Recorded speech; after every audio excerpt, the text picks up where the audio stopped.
Good evening, gentlemen. Yeah, welcome to the panel. Abhay, I'll start with you, okay? Because your business is, and we'll make it a little more interesting. We'll tell Anas not to watch the watch. So, Abhay, yours is a very interesting business. I personally had the opportunity to understand your business. Not many people here on the floor really know what you really do. And you have pivoted many a times. How old is the business, by the way?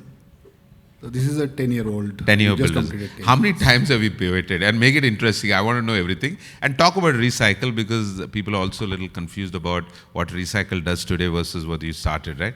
And it's all about enduring business and building business and pivoting multiple times. Over to you. So I think the people who don't know about recycle is in the business of changing the behavior of billion people. That's our vision towards waste. The way we handle the waste, the way we litter, the way we manage the waste at home or in the offices, we wanted to change that behavior. So we started it with that vision. Didn't know much about this business when we started. Didn't know anything about waste also, in fact, when we started in 2015. There was no report. Some PT reports were available where they just did a survey in small colony of 100 houses and they extrapolated it to 1.4 billion people. But real thing was completely different. So we actually brought technology into the business. We are a technology company which has built platforms and hardwares and softwares to change the behavior of the consumer. So what we do essentially is we have a platform where we work with the state governments and where they bring a law and change the behavior. Like for example, Goa government has come up with a system called deposit return system, where when you buy any product like a cold drink or a beer bottle in Goa, you have to pay a small deposit. You return the container and you get your money back. So this is our latest pivot of last 6 years. We have been investing on it, but we started early. When we started with the consumer product called Used, and where anybody can download a used app. Hyderabad, we had 500,000 downloads.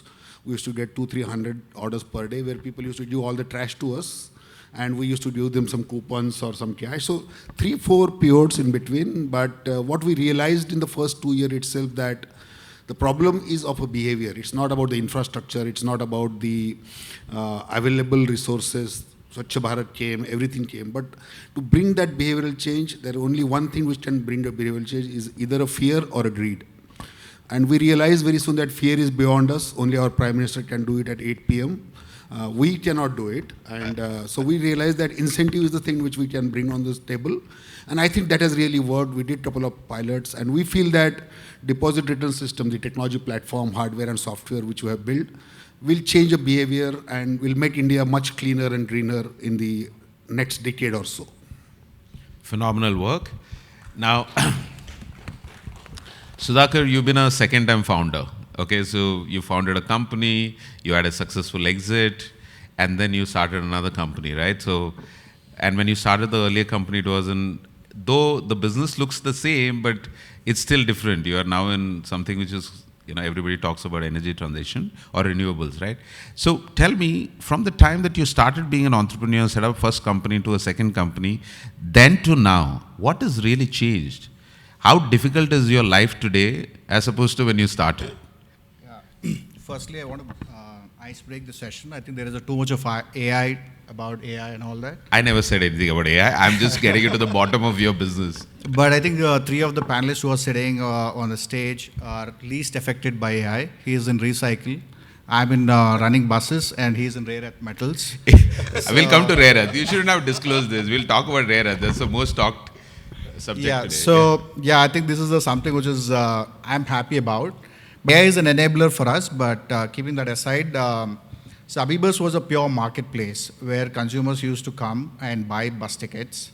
So that was my first company, and this is a Freshbus. It is like a Indigo of buses. So when I was running Abhibus had about 50 million app downloads, and we were selling about 100,000 seats every day. I was getting 5,000 calls every day on the customer experience, especially. So I was giving this feedback to the bus operators who are my partners on the platform, but they were not giving any hearing because most of the bus operators are very mom and pop. 98% are 2 bus to 20 bus. non-branded operators. So they were not trying to solve that, so which is becoming a problem. So then I thought to myself that why don't I do it, right? It's just an Indigo. So that's what we are doing at Freshbus. And EV is a enabler, one of the enabler for bringing the unit economics. So this is something what I thought, and then India has about 100,000 electric buses, intercity buses. We just want to be the India's #1 players. Fabulous, fabulous. All the best for that. Now coming to the most hot topic outside of AI is rare earth. Are we going to be competing with China on rare earth? Please tell us, and congratulations for such a fabulous business that you built.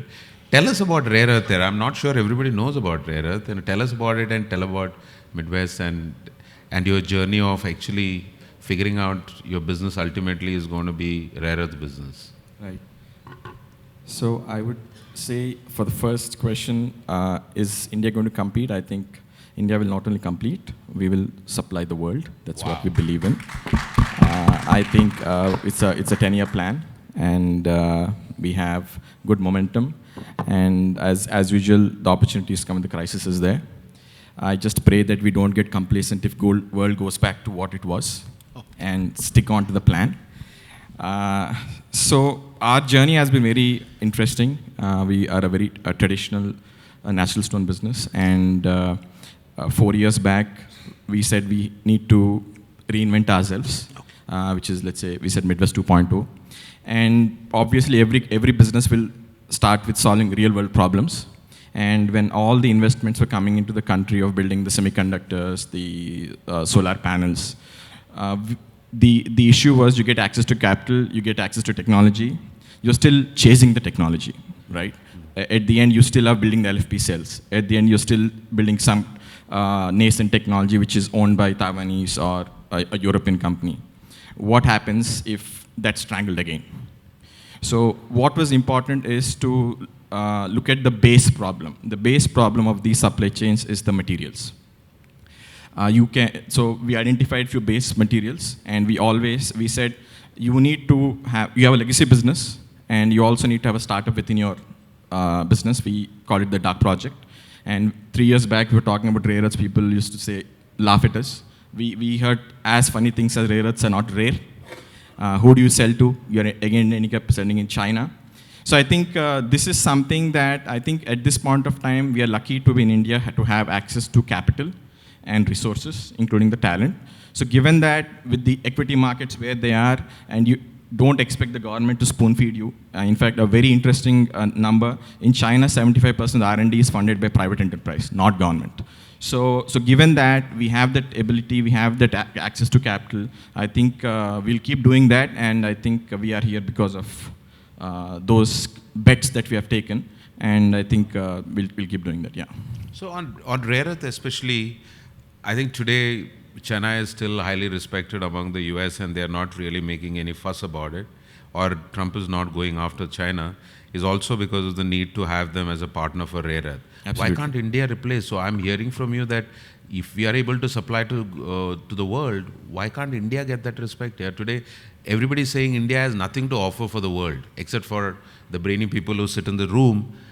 But right. Outside of that, from a material perspective, minerals perspective, if you are able to offer rare earth to US, why can't we build that? We are building that. So I think we are the first but private US doesn't know about it. Trump doesn't know that we have rare earth. No, I think US is aware of what's happening. And but unfortunately, they should not go into the media, by the way. But unfortunately for US, they also know that India needs this. So it'll be a tough cookie to crack. So they're going after Vietnam, Malaysia, you see countries where there are no downstream industries. We'll get there, and I think it's just a matter of time. Sure, great. Abhay, back to you. Tell me, because you pivoted 4 times, and I really have this question, I must ask this question. What are those principles and key decisions that you keep taking, right? Because every time you pivot, you have to take the decision whether I go to something else, do I have to do something else, stuff like that. So I'm sure you have some framework, some principles of running business, or some decision that you feel are the key decisions that you have taken in life, and it could be one or it could be many key decisions that you have taken which has transformed the company to what it is today. You've also been invested by some of the marquee investors globally. I wonder what those decisions are, principles that you follow to build business like this, yeah. So I think, Saji, you are talking only about the 10 years. And I just completed 26 years of my entrepreneurship. Congratulations. From this city. So from then to now, a lot of things have changed. The one principle which I generally followed for last 25 years was, one, transparency. I think that is a fundamental belief I have, that I'm generally very transparent with every investor, every team member, or at least with the team which matters. So that really helped. And the principle which I follow is the 3P principle. I think it has made me survive through all the 25 years of tough times, good times, bad times. Everywhere was 3Ps, right? First is people. I think most important thing is, if you are building a business, and you need to have great people around you. And without great people, you cannot build a business. I totally agree on that, yeah. Second one is patience.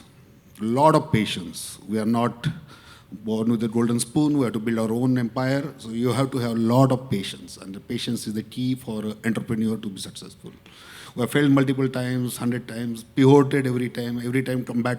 Right now also I'm going through a phase where I'm pivoting one more vertical of the company, which is 1,000 crore vertical. And I'm just getting back to the square one and building it again.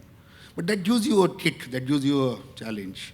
And third P is perseverance. You need to keep trying. You will fail. We have failed multiple times, 100 plus times. So I think these 3 Ps are the principles, and transparency as a culture has really helped me to stay around and build something valuable. Fabulous, fabulous. So Sudhakar, for you, in Hyderabad had certain sectors that is built out, right? Traditional businesses, healthcare, real estate, infrastructure, bit of technology also. I'm talking about IT services, all of that. What do you think in Hyderabad for the next 10 years, in the next decade? Because yours is a very, it's a renewable business at the end of the day, right? So I just want to understand, in the next 10 years, what do you think Hyderabad will build? What number of companies or sectors that will emerge out of Hyderabad? I think there's a bigger crowd who can answer that. But I think, in my view, Hyderabad is always known for the pharma and infra capital before the startup. So I think probably back in 2008 when I moved, there are very few startups in Hyderabad, and the VCP ecosystem was also not there. So I think that has to change first fundamentally, and even now it's all, as per my understanding, it's all GCC is what everybody are banking, so that where our commercial are getting filled, and then we get into the good residential. It's all about real estate, right? I think real estate is something which will continue to grow in Hyderabad.